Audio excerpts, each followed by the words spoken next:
Aniya na ang mga dagkong balita sa Balitang Bisdak karong Biyernes.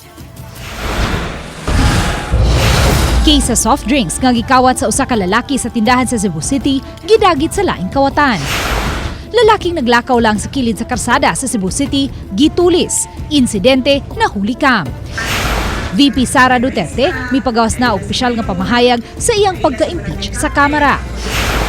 Ug kapuso bloodletting day sa Ayala Mall Central Block nagpadayon. Kini ang GMA Regional TV Balitang Bisdak. Maayong hapon, ako si Luan Merondina.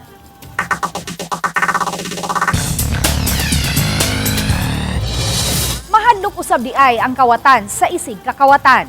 Kini ang nahitabo sa usa ka lalaking nasakpang nanguha og mga botelya sa soft drinks apan na biktima usab kini sa laing kawatan human gikuha ang iyang kariton nga gikargahan sa iyang mga kinawat. Kun asa kini atong sayran pinagi sa report ni Alan Domingo. Yano nang ikuha nining maong lalaki ang mga case sa soft drinks nga gibutang sa usa ka tindahan daplin sa kalsada o gikarga sa iyang kariton sa barangay San Nicolas proper, Dakbayan sa Sugbo. Murag wala lang at tao may gipalit pas tindahan ay mibiya sa dapit diin. Nakita usab sa CCTV apil na ang iyahang nawong. Mitaho matod pang tagiyas tindahan sa dihanggi Sosis Barangay ang CCTV. Kumpirmado og namayungan ang suspek. Naaktuhan nila nga nagdala sa kariton og naay karga nga mga basyo sa nagkadiyang botilya. Nilimod pa sinugdanan apan dihang gipakita sa CCTV footage, wa na kini makabalibad. Tagadiin man jud ka. Mindanao. Kanya. Daghana nimo nakuha nga mga basiyo. Tanan ako na diri captain sir. Dali siya Mamunit kag kuan, mamunit ka og mga basiyo, masura ka. Na pwede daw nga kay hindi ta makumbinsan ni magkariton-kariton kay manghapit din Mura sana og kuan, hapit og ginayhay ba. Pero katoy hapit botelya mo hingalan mo botelya king kay Samtang gisukit-sukit sa mga opisyal sa barangay ang suspek na biyaan nini sa daplin sa kalsada ang iyang kariton nga gikargahan sa mga kinawat. Gidala usab di ay kini sa laing lalaki nga giduhaan usab nga kiriwan og kamot. Nakuhaan usab sa CCTV ang iyang pagkuha sa kariton. Wa pa hinoon kini madakpi apan kanunay na matod pang mag-anhaan kining mga lalaki sa nasong barangay. So while dito mi sa kuan Station 6 mo to nga pagbalik na mo kay among kuno amo tang kuno ng kariton ba kay hold na mo sus nawa man wala mo ha nga kani dinhi nangawat tim tawana. Samtang gitugyan sa barangay sa kapulisan ang nahaunang lalaki nga ilang nadakpan. Gimugatan sa barangay nga dako og ikatabang sa pagsusi sa mga krimen ang mga CCTV sa dapit. Kauban si Clover Lumayag, ako si Alan Domingo. Balitag Bisdak. Moabot sa 26 ka mga empleyado sa Mandaue City nakitaan og probable cause aron pasakan og kasong kalapasan sa usa ka probisyon sa Anti-Graft and Corrupt Practices Act. Taliwa kini sa reklamo sa nagpailang tag-iya sa usa ka luna nga gi-clearing kaniadto. Ang report ni Nico Sereno. Tuig 2022 gimando sa Mandaue LGU ang paghawan ining parte sa yuta sa may sitio Pagatpatan, Barangay Paknaan. Tinguha nga malimpyuhan ang agianan sa tubig paingon sa sapa aron kalikayan ang mga insidente sa pagbaha. Ang usa ka bahin sa luna gihulagway nga delikado sab sa mga nanimuyo maong gipabalhin sila sa mas luwas nga lugar. Apan mitumaw ang isyu kay may negosyanteng nagpailang tag-iya og misupak sa mga lakang. Misangat siya og mga kaso batok sa City Hall. Apan gibarugan sa Mandaue, iya kini sa syudad ubos sa City Charter. Lakip sa mga kaso nga nasangat sa Ombudsman ang arbitrary detention ug kalapasan sa Anti-Graft and Corrupt Practices Act. Sa arbitrary detention sa nagpailang tag-iya, gibasura ang kaso. Apan sa laing kaso, na-indict ang mga respondents, ubuot pasabot, nakitaan og probable cause sa violation sa Section 3E sa Republic Act 3019. Kini ang posibleng paghatag og undue injury ngadto sa usa ka private party. Maunghayan masangat na sa korte ang reklamo. Usa sa 26 nga gikiha ang Assistant City Assessor nga parte sa composite team sa clearing. Giandam na nila ang ilang motion for reconsideration. It cannot be considered undue again because there was a notice to demolish. Okay. It would have been different if there was none. Kanang gubat lang ni mo tuwa kay Di man sagod may pwede yung maingon na di na mo i-implement a notice to demolish. Why? We will be risking dereliction of duty. Administrative case na po na. Sa 26 nga nakiha, 22 ni ini mga job order employees nga maoy gikabalakan ni NTC ugaling masuspenso sila gumikan sa desisyon. Because they were ordered to do so. Sakit pamalandungon ba? Sakit pamalandungon na mapagan lang in town. Walay interest, walay personal interest. There is nothing to gain. Nothing to gain for us. And they are paid on a daily basis. No work, no pay. Luoy kay sila tanan ma-suspenso man gid ni. Di lang ta magminaot man gi suspension. I hope not, but I don't want to be too optimistic. Nico Sereno, Balitang Bisdak. Lalaking naglakaw daplin sa karsada sa Barangay Tisa, Cebu City, gitulis kaganihang kadlawon. Anang report ni Alan Domingo. Makita sa video, kining lalaki nga naglakaw sa sidewalk, apan giduol kini sa usa ka lalaki nga daw adunay gipangayo. Taod-taod miabot ang motorsiklong gisakyan sa laing suspek kinsa nakadala na sa cellphone sa biktima. Midangop matod pa sa barangay ang biktima apan dihang girespondihan sa mga tanod wa na maabti ang mga suspek. Nakigalayon usab sila sa kapulisan. Igikuha daan ang katong item niya, ang katuyahang cellphone ngadto jud sa tindahan, and then pag human na niya kuha sa actual jud na katong iyahang cellphone, diha na ni abot ang katuyang lookup nga backup niya nga katong nakasmash nga items. Dining dapita sa barangay Tisa na hitabo ang pagpanulis gani kanang tindahan. Dihang dapita gi naugan sa suspect ang biktima. Matod pas mga mulupyo dire dili lang ni kausa kun dili permanente na kuno ni nga nahitabo hinungdan nga gibati na usab sila kahadlok ilabi na panahon sa kagabhion o kadlawon. So same ra gyud kung giunsa to ang katong sa San Jose, mao ra gyud sa Santa Teresita. Tungod sa krimen nga nahitabo, nabalaka ang mga mulupyo sa dapit gani sayo na matod pa manirado ang ubang tindahan sa dapit. Wa hinoon magpa-interview ang mga mulupyo. Wala ang kapitan sa barangay atol sa pagbisita sa GMA RTV Balitang Bisdak apan gipaniguro sa ilang staff nga gihimuan na kinig aksyon sa barangay. Nana instruction ang maintenance team to improve the street lighting there. At the same time, ni requesta sa Station 10 nga mag-checkpoints diha. Unya among tanod sa every night, although limited na sila kay 24 na sila kabuok, 3 shifts a day. Unya dili lang peace and order ilang trabaho appeal traffic. Yes. So sa gabi amo silang gi-instructan nga mag night patrols jud. Sa pagtugod sa kapulisan gi-upload sa barangay sa ilang social media platform ang hitabo aron makamugna og pahimatngon sa katawhan. Kauban si Clufer Lumayag, ako si Alan Domingo. Balitang Bisdak. Pipila ka mga dapit sa Eastern Visayas na kasinati og pagbaha nunod sa shearline. Asa kini sayra nato pinaagi ni ining report. Misaka ang level sa baha nga nasinati sa pipila ka mga barangay sa lungsod sa Dolores nga nimutang sa Eastern Samar.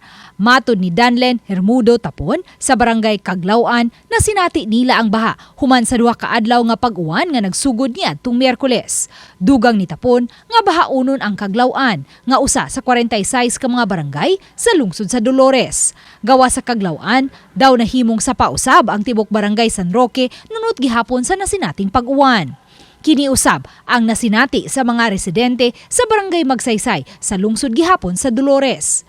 Sukad kagahapon, naka-issue na og ubay-ubay ng mga color-coded rainfall warning ang Pag-asa sa Eastern Visayas. Sulod sa 24 oras nga recorded rainfall amount nga natala sa Pag-asa, labing daghang nabubo nga uwan sa Catbalogan City, Samar nga miabot sa 142.3 mm kun 711,500 ka mga baril sa tubig matag square kilometer. Ikaduha ang Borongan City, Eastern Samar nga mitala og 133.8 mm kon 669,000 ka mga baril sa tubig matag square kilometer ang nasinating gidaghanon sa uwan. Gisundan usab kini sa Giwan, Eastern Samar nga nakatala og 74.2 mm kon 371,000 ka mga baril sa tubig matag square kilometer ang nabubo nga uwan.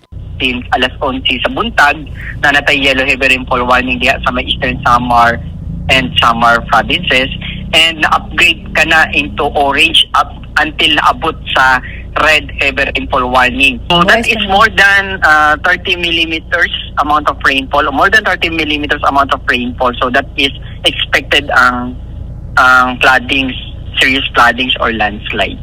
Gipasabot sa pag-asa nga natunong sa Eastern Visayas ug Southern Luzon ang access sa shear line hinungdan sa kusog nga mga pag-uwan nga nasinati sa maong mga dapit.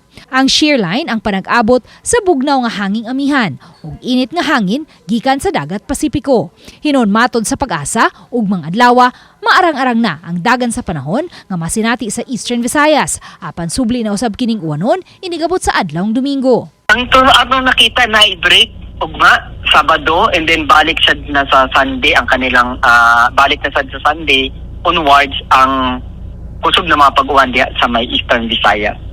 Uban ni Marlon Melgazo, Luan Merondina, Balitang Bisdak. Kini ang GMA Regional TV Balitang Bisdak.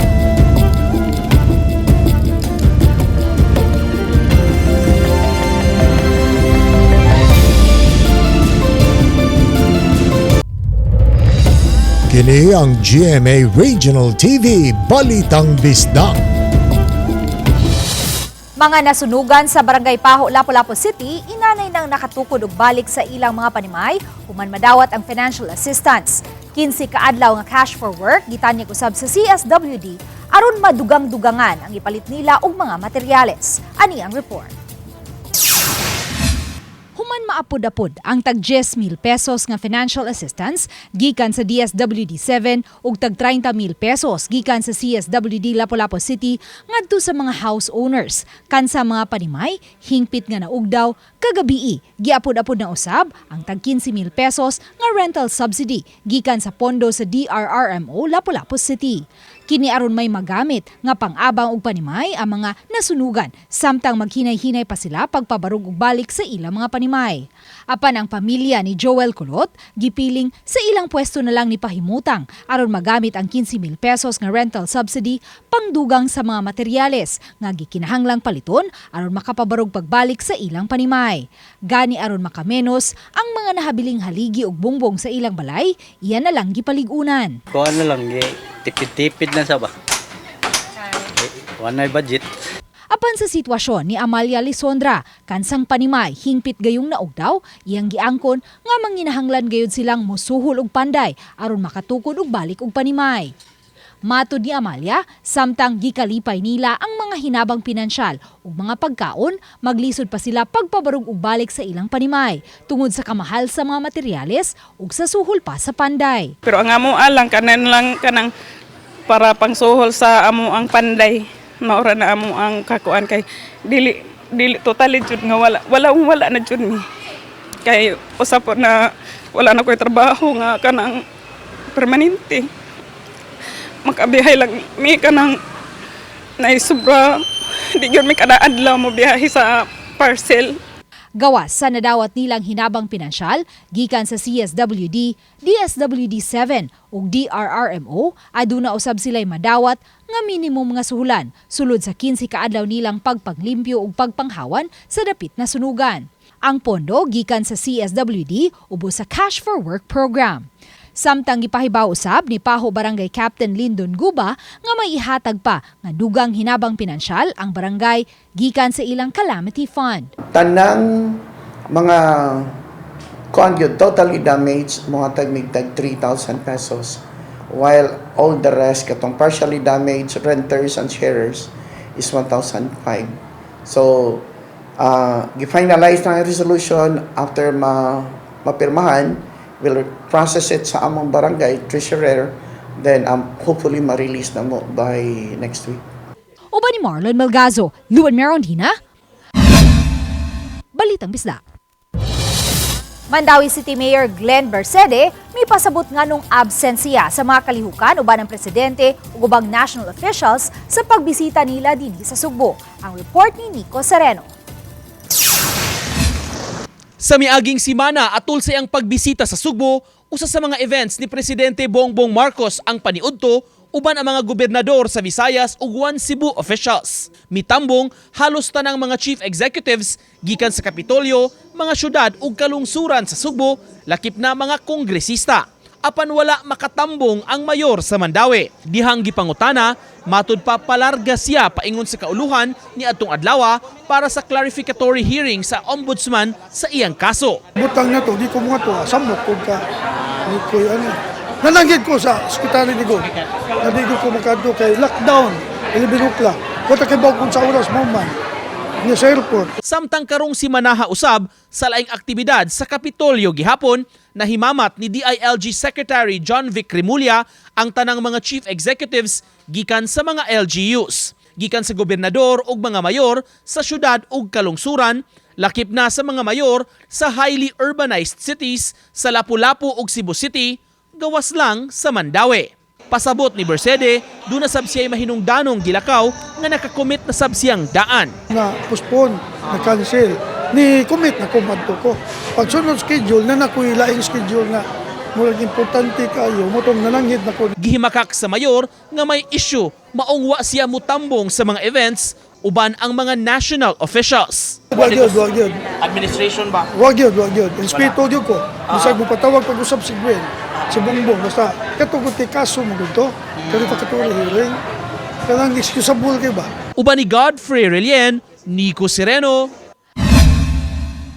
Balitang Bisdak. Upat ka mga maanyag, utukan o talented nga mga Cebuana ang morepresentar sa Subo alang sa National Beauty Pageant na Miss Universe Philippines. Ang report ni Femari Dumabo. Gawa sa send-off, gihimo usab ang sashing. Unang gipresentar tubangan sa Cebu Media si Chela Grace Falconer. Ang Miss Universe Philippines Cebu Tourism 2025 isip usa sa mga motigi sa Miss Universe Philippines kun MUP nga magrepresentar sa Cebu Province. Og sunod niya gipalaila ang midaog isip Miss Universe Philippines Cebu 2025, Gabriela May Gabi Carballo.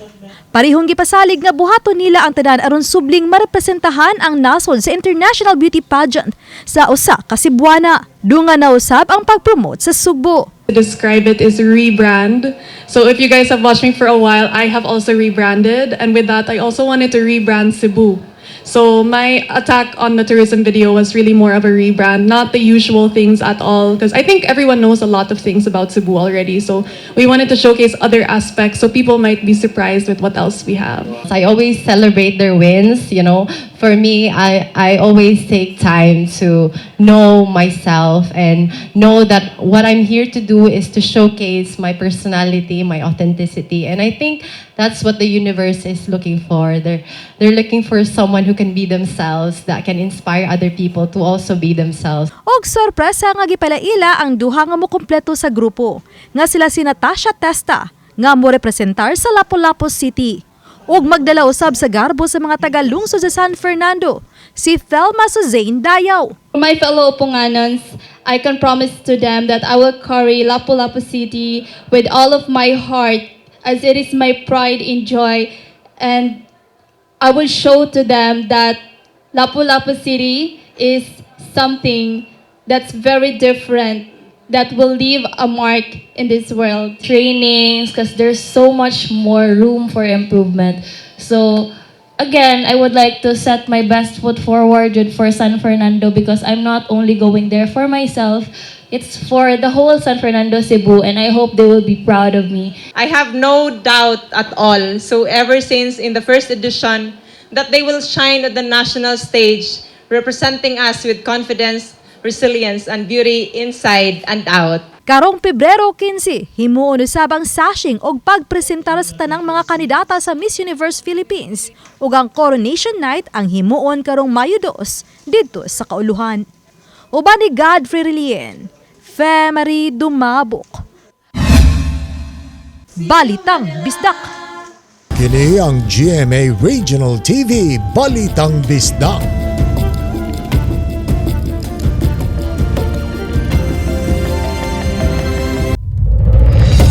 Kini ang GMA Regional TV Balitang Bisdak.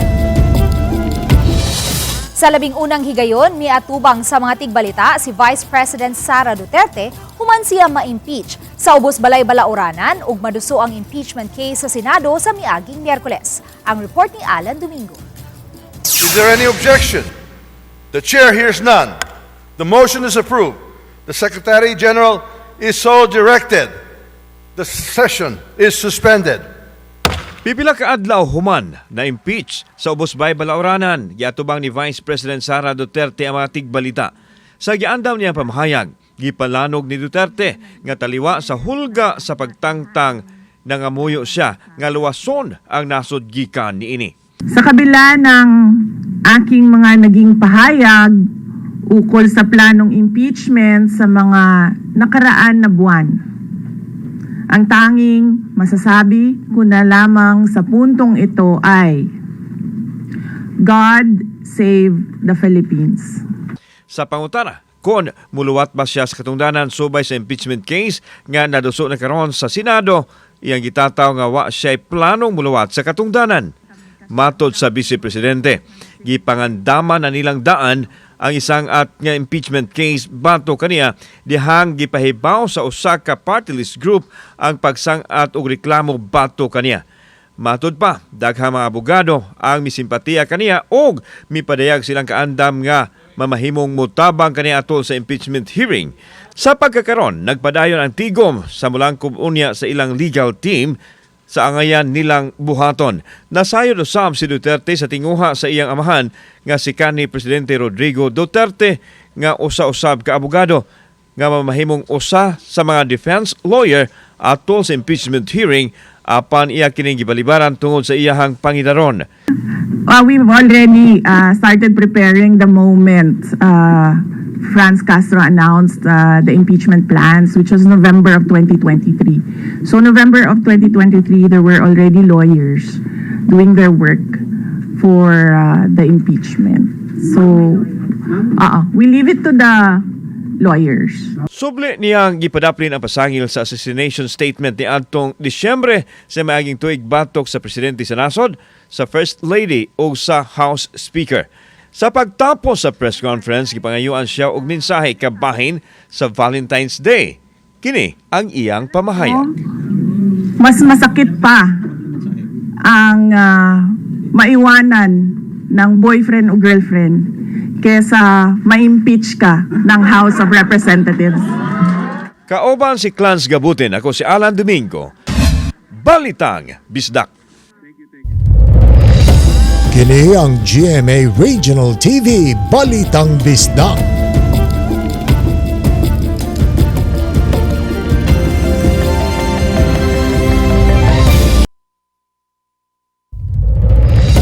Kini ang GMA Regional TV Balitang Bisdak. Karong adlaw sa GMA Regional TV Bloodletting Day, misano ang atong mga kaigsuunan sa panawagan aron makatabang sa labing ng hinahanglan. Ang live report ni Nico Sereno. Nick?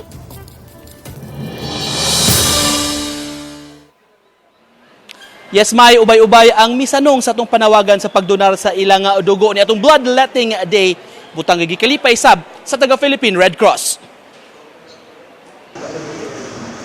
Gikan sa pag-fill up sa mga forms, ngadto sa interview sa doktor, una pa sila hingpit nga pahigdaon aron sugdan ang blood donation process.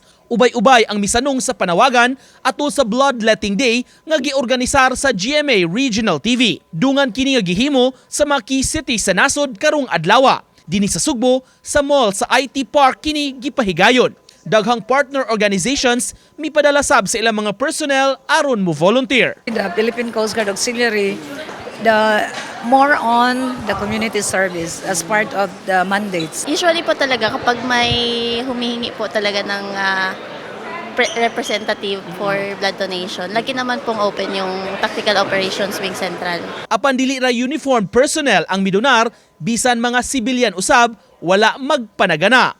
Ang uban tuyong miadto aron makatabang sa uban. Niyagi ko, okay ra mo, ano ka nang dili ka nang fill-in, okay ra man. Then, kabalo naman ko sa process kay na-awardan ako galloner before, so nagdanit lang ko dugo, hapit. Ano yun doon? Also na sa main objective sa amuhang organization is to help generally in the community. Part ana is the healthcare initiative. Human sa ilang paghatag, ang mga donors gitunulan sab og gift pack pasalamat gikan sa GMA Kapuso Foundation. Mapasalamaton ang Philippine Red Cross sa makalihukan sama sa blood donation activity aron madugangan ang ilang supply sa dugo. Padayon sila nga nagdasig sa mga gusto nga mo-donate bisan walay mga kalihukan adto lang sa ilang opisina makig-coordinate. Feeling of selflessness na kanang nakatabang ta sa mga nanginahanglan, pero at the same time sa atong pag-donate og dugo nindot pud ni siya siya nindot nga effect sa atong health, makatabang ni siya nato sa kanang pag-reduce risk sa mga sakit, heart diseases and some cancers. Also in donating blood makaburn pud up to 650 calories.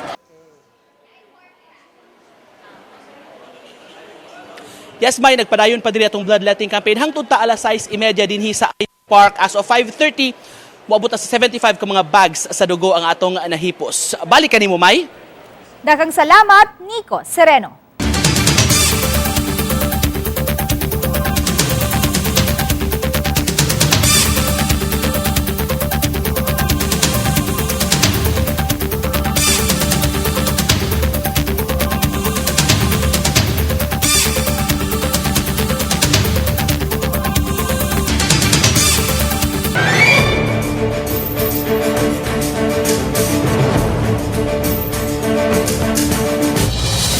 Commission on Elections nagpahimangno kabahin sa mga botante ug mibalhin pagparehistro ngadto sa laing lugar. Kay makita gyud sa ilang system ang posibleng double registration. Ang report ni Nico Sereno. Sa Comelec Mandauen, abtanamo ang 77 anyos nga si Concepcion Solas nga nangutana kabahin sa iyang registration. Sa pag-verify sa voters list, dunay problema sa iyang pangan. Matod ni Lola Concepcion, dugay na siyang botante sa Mandaue. Apan ni adtong katapusang barangay elections, nagparehistro siya sa Camotes kay lumadsab siya sa lugar. Wala magdahom nga tungod niini na doble ang iyang registration ug gipapas ang iyang pangan. Sunod na election ug magkano sa ang register kandire wala man ko ka transfer kay na diretso man dito lagi ibaw kaning mga kuan nga mga politiko ila magidakpon nga ang aron kuan dito marestro. Matod sa Comelec, posibleng sa pag-adto ni Lola, wala kini makapahibaw sa iyang pag-transfer ug mideklara nga nagparehistro lang gyud. Maong ni gawas na hinuon sa duha ka lugar siya na rehistro. Gikan sila sa laing lugar so transfer. Mo transfer ko. Pero mo ana magud silang magpa-register ko. Mo na mi nga ha sa imong edad do pa ka na register o lagi wala pa gyud ana mo insist ba dili sila mosulti sa tinuod so ang Manila makakita man good. Sa system sa Comelec sa kauluhan ma-verify ang fingerprint kung narehistro ba ang usa ka tawo sa duha ka lugar. Sa kaso ni Ginang Concepcion, matud pa ang bag-ong registration record niya ang posibleng mapapas, mapabilin ang kaniadto una na niya nga parehistro. Samtang gisuwayan sa GMA Regional TV pagkuha og update kabahin sa kaso sa mga botante nga gipasakaan og petition for exclusion para sa eleksyon karong Mayo. Apan wala pay nagpa-interview kabahin niini. Uban ni Godfrey Relien, Nico Sereno. Balitang Bisdak. 13.9 million pesos nga insurance claim sa lokal nga kagamhanan sa Dakbayan sa Lapu-Lapu sa mga edipisyo nga iya sa lokal nga kagamhanan nga naguba sa Bagyong Odette nahatag na. Personal nga gitunol sa branch manager sa GSIS Cebu, Glorieta Dublas, ang checking adto kang Lapu-Lapu City Mayor Junard Ahongchan uban ang ubang mga opisyal sa GSIS. Matod ni Imelda Grace Holganza, pangu sa Frontline Services Division sa GSIS Cebu Branch, nga ang kantidad mao ang claim sa danyo sa main building sa Lapu-Lapu City Hall, Lapu-Lapu City College, Tourism Building, Urban Poor Building, Lapu-Lapu City Fire Station, Jeepney Terminal Building ug Hoops Dome. Samtang laing cheque usab unya ang ilang ihatod alang sa claim sa danyos sa Engineering Building, Lapu-Lapu City Public Market, Manpower Building, ABC Building, SWAT Building, City Health Office ug CSWD Building. Ipasabot sa GSIS nga nag-inusara lang ang ilang claims adjuster ni adtong higayuna kay natunong usab nga nanira ang Claims Adjustment Corporation nga accredited sa GSIS sa ilang patigayon.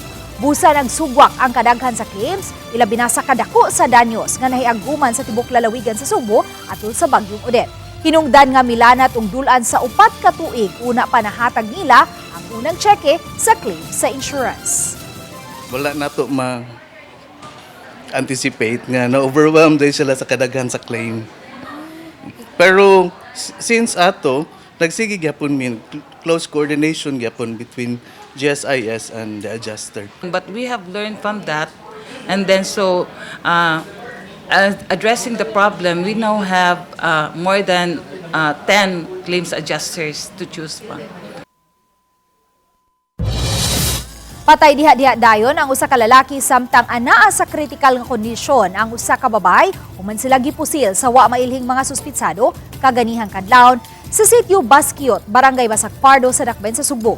Nasayran nga gisud sa duha ka wa mailhing suspitsadong nakabonet ang gisak-ang Pinoy-anan sa mga biktima. Sigon sa mga nakasaksi nga aduna pay nahitabong panag-istorya sa mga biktima ug sa mga sospek apan wa magdugay mikuot og pusil ang usa sa mga sospek ug gipamusil ang mga biktima. Nakadagan ang lalaki apan natumba ug nakabsan sa kinabuhi. Samtang ang babay nahiagom og samad pinusilan sa lawas ug daling gida sa tambalanan. Yanong misibat ang mga sospek human sa gihimong krimen. Samtang gitan-aw sa kapulisan ang tanang anggulo o motibo sa krimen, lakip na ang kalambigitan sa mga biktima sa iligal nga drogas. Familiar sila sa mga tao, no? So gawa sa mga istorya nga drug related ang mga katong duha ka victim, no? So this is a possible case of drug related case. Dili na ta ako, no? Dili na ni bag-o sa tuwa, no? Nga ang mga personalities yun din nga nasa drug trade, nagsipiat ni sila, mag-unay rin ni sila. Nangandam na ang City Toda alang sa duha ka mga barangay sa Talisay City nga magsaulog sa kwesahan ni Senyor Santo Niño karong weekend. Ang report ni Femari Dumabo. Usa niini ang Santo Niño Parish sa Barangay Muhon nga sugod nagpaygayon sa ilang misa nobinaryo nitong Enero 30. Gikan sa simbahan sa Muhon padung sa Our Lady of Consolacion sa Laray, San Roque. Sa Sabado, February 8, adunay himuon nga fluvial procession sa buntag, unya solemn foot procession sa pagkahapon sa alas 3 hangtod na sa alas 5.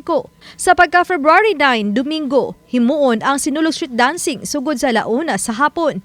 Magsaulog usab ang Barangay Bulacau, Talisay City sa kapistahan sa Balaang Bata karong weekend. Sa Domingo, February 9, ipahigayon ang street dancing diha sa Dan and Bacalso nga pa southbound. Hinungdan nga sirado kini sa mga sakyanan. Ug ang Dan nga pa northbound ang magamit nga two-way nga Dan. Sugod sa alas 12 sa udto hangtod na sa alas 4 karon Domingo sa hapon. Ang mga bus sa maong mga oras ang diuna paagion sa Dan and Bacalso sa habig sa Barangay Bulacau ug Barangay Tabunok. Mohangyo usad ko sa mga bus operators nga sugod sa alas 12 ang truck na sa udto adlaw nga Domingo nga adto sila moagi sa SRP. So katong sakyanan nga gikan sa terminal di na moagi og Bacalso, ari na sila agi dapit sa may iskina Ilawom sa flyover sa Mambaling, mosod sa SMC side SRP gikan og south. Ari sila moagi sa may Star Mall, mo right turn paingon sa SRP, unya dayong gawas gyapon sa Mambaling. Oba ni Godfrey Relien, Femari Dumabok. Balitang Bisdak. Makigtigom ang City Toda sa mga representante og e-bike nga nagdagan og nag-operate sa Dakbayan sa Talisay. Tumong niini nga mapasabot kanila ang napatuman nga lagda kabahin sa mga e-bike sa Dakbayan sa Talisay. Gipasabot ni City Toda Head Joy Tumulak nga sa ordinansa adunay managlahi nga gidaghanon sa e-bike nga gitugutang makadagan matag barangay ug di mahimong mulapa sila sa kota sa gidaghanon sa mga e-bike. Hinungdan nga gipasabot ngadto sa mga namaligya og e-bike nga limitahan usab nila ang pagbaligya niini sa Talisay City. Samtang nakigtagbo usab kang Tumulak ang mga presidente sa 14 ka mga asosasyon sa mga tricycle ug mapasalamaton sila nga sama kanila kinahanglan na usab nga matag tuig mo renew sa ilang rehistro ang mga e-bike ug malimitahan na ang gidaghanon sa mga magdagan nga e-bike sa kadalanan aron adunay kahigayunan nga manginabuhi ang mga tricycle drivers. Nagpasalamat sila nga doon na regulation sa e-bike. Kay pinagi sa regulation sa e-bike, nanghinaot sila nga ma-minimize ang pagdagan sa e-bike. So, admitido pod ang mga tricycle presidents, lakip na ang mga tricycle drivers nga ni-exist na gyud ang e-bike dinis Talisay. Kami, ang GMA Regional TV Balitang Bisdak, kinatibuk ang puwersa alang sa mas dakong misyon o mas halapad nga pag-alagad sa nasod. Mayong hapon mga kapuso ug happy weekend.